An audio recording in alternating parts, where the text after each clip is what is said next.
August the 17th, 2025. Guys, you're looking at the latest from Hurricane Erin. This is National Hurricane Center in Miami. This was the 5 p.m. Atlantic Standard Time update, and it's about an hour old. 5 p.m., we're right here. Now, tomorrow, this thing is supposed to be, I think, about 2 p.m., right after lunch, be back to a Cat 4 hurricane right there. And so it's strengthening right now, and then some of the models showing it going back to a Cat 3 and then back to a Cat 2 by the time it's right here. Now, the models still continue to drift slightly towards the left or to the west. They're saying it's going to be right here, still a major hurricane, Wednesday at 2 p.m. And this is going to be off the shore of the Carolinas and approaching Nag's Head. Now, this is not the size of the storm. This is the possible path. It could come right through here, which I'm kind of noticing a trend of that, or it could come way over here. Somewhere in this area is where they've put the spaghetti models, and then the center is the average. Okay, there's Bermuda right here. By 2 p.m. Thursday, starting to pull well offshore. Now, again, we're at 125 mile per hour winds, and it still is slowing down slightly from 14 to 13 miles per hour. As it has made that turn, it is moving in this direction now. Now, I'm not going to make this a long video, but I want to use Windy, one of the links on our website, and I'm going to use the European model because those guys, they usually have a very fast model, but when it's getting down to it, a lot of times they're very accurate also. They're starting to move, notice the westward trend, or the plots moving a little closer to the Atlantic shore, especially to Nag's Head in that area. What I want to do is play this forward, and it's going to go up into that time, and just watch the storm. Let's get it up just a little bit. Now, what I'm going to do is play this thing forward. Notice right here at the bottom, guys, it's set for Sunday, and that's today. And what we're going to do is play it. It'll come through here on the Monday, Tuesday, and so forth, right through here. So just keep an eye on this thing. Again, European model, and let's see what they're saying. This is going into, right there is 5 p.m. That's where we're at now. Now it's advancing into the night. Now it's after midnight. You can see down here. I'm going to keep pulling it back and pulling it up just a little. You still see that timer at the bottom in European model. It's supposedly strengthening back to a Cat 4 hurricane. There we are getting to the end of Tuesday. It's midnight. I'm going to pause this thing here in just a moment. Getting into Wednesday. Now look at where Nag's Head is. Right there. I'm going to pause it just a moment. This is Wednesday at 1 a.m. just after midnight. Now, this could change slightly. Guys, I would want to be nowhere around Kitty Hawk or the Avon area, anywhere in the the Outer Banks. Here's Ocracoke, currently 80 degrees, but look at this. Look at the size of that storm.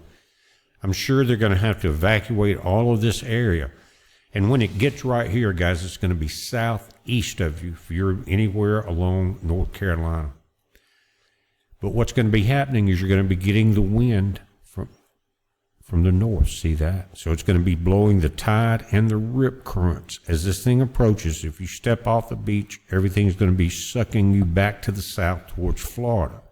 And that's just the way it works. The rip currents are going to be very bad. The people that are not paying attention are going to be some of the people we read about. Maybe there won't be any. That would be highly unlikely. Now let's go forward. We're Wednesday, 1 a.m. Again, Outer Banks are basically on the outer edges of the storm, well within the wind pattern. Now let's continue. We're into Thursday at 3 a.m. and it's staying all the way now. We're Thursday, 5 p.m. You're still getting some of this outer pressure right there. You see that? Now let me back this out. Here's where we start to see a pull out, but I want to stop it and back it up just a moment because there's a couple other places that we got to pay attention to. Let's come back here, here. Now notice Long Island.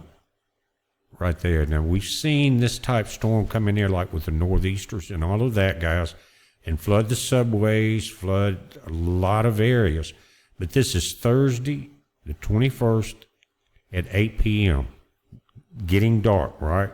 And this is when this storm is going to really start affecting here. Now, notice Thursday, 8 p.m., it's still affecting the Outer Banks. Now, let's go forward. I'll kind of leave it out. But just keep an eye on it. It's going to start to pull out. But Halifax and Nova Scotia, all through this area, St. John's, keep an eye on this. We don't know exactly how fast this is going to happen. Let's let the European model show us. And you notice at the bottom, we're at Friday. Still getting rain, still getting wind along Massachusetts here. And notice up here now, Nova Scotia, St. John's. Check that out. Anyway, European model. They don't have all the information up, but they do have this, and it's important. The red areas are very high risk of rip current. Now, the storm is actually past that point now, and you're just to the north of the or west of the British Virgin Islands right there. But Florida, when you get into the yellow areas, which includes parts of the Panhandle all the way over almost to Mobile Bay, it's a moderate risk. But that moderate risk, let me show you what it means. And it goes all the way up in the white. It's a low risk and no data in the other areas. But again, along the Outer Banks, up along New Jersey, Delaware, see these areas where the European model was showing it get very close to. So this could change and increase in the next few days. But if we pull this down, guys, right here, high is risk of rip currents. Life-threatening rip currents are likely. In the yellow, life-threatening rips are possible and may appear suddenly. Remain in shallow water and beware of surf that can knock you off your feet. In the low areas, always exercise caution. In the ocean, life-threatening rip currents are still possible near jetties, reefs, and piers. So again, if it turns red, they're saying life-threatening rip currents. Likely swimming conditions are unsafe for all levels of swimmers. It really is at moderate too, guys. Stay out of the water. Always follow advice from local beach patrols and flag warning systems.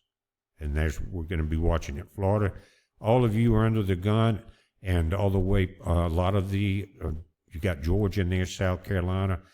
And then, I don't know why it's yellow here, but I think this area will all go yellow and possibly to red, especially the North Carolina area. I'm going to show you the entire...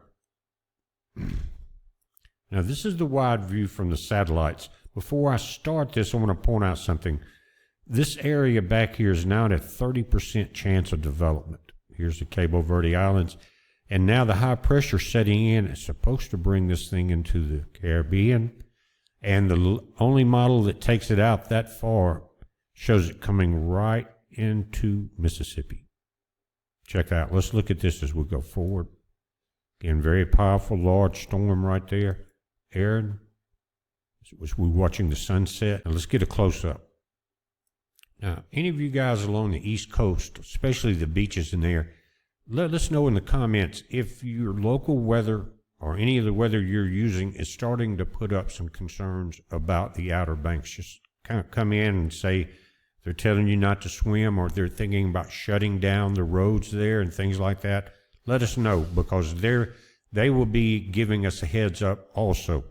Right now, this is what we have. Here is the Dominican Republic, Haiti. This is the eastern tip of Cuba. Here's the southern Bahamas, which this storm is approaching very rapidly. The outer bands, are already there, but the heaviest winds are right in this area. It looks like the eye is trying to form. What happened? We saw it, the eye wall dissipate this morning. What happened will get so large it will collapse in on itself, and then it will open up a smaller hole and start to spin again. And when that happens, that's when we know it's about to become a Cat 4 again. You can see almost an eye there. It's trying to get there. It's going to be a Cat 4. They're saying by 2 a.m. tomorrow afternoon Central Time. Look at it in the infrared, and a lot of energy pushing out of this thing, guys. And so you look at the width of this and you look at how close the center of the storm is going to come up the East Coast. There's going to be wind and rain, possibly some water spouts, things like that. That's if it maintains the current path. Still, it would be better than a direct hit, even though that you're going to take some damage on the Outer Banks. But if this thing does come straight into land, it keeps moving west and takes a good lick, FEMA's going to be needed very fast because there's too much energy in the storm. It waited till late in the season, guys, to get this cranked up. But we're going to be watching it in the morning. We'll have more information. Again, keep an eye on the Outer Banks, Florida. Keep an eye on the rip currents. But we'll know more as each hour goes forward, guys. This is a heads up. Be safe.